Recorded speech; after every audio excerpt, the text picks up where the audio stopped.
folks, one of the other areas to address on your furnace with respect to air conditioning is your filter. And I want to explain how the system works.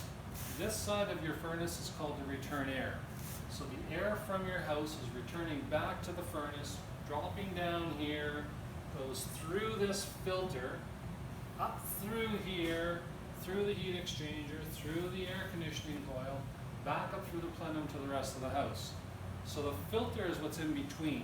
If you have a filter like this furnace in our training room, which is 1 inch, you should replace it once a month.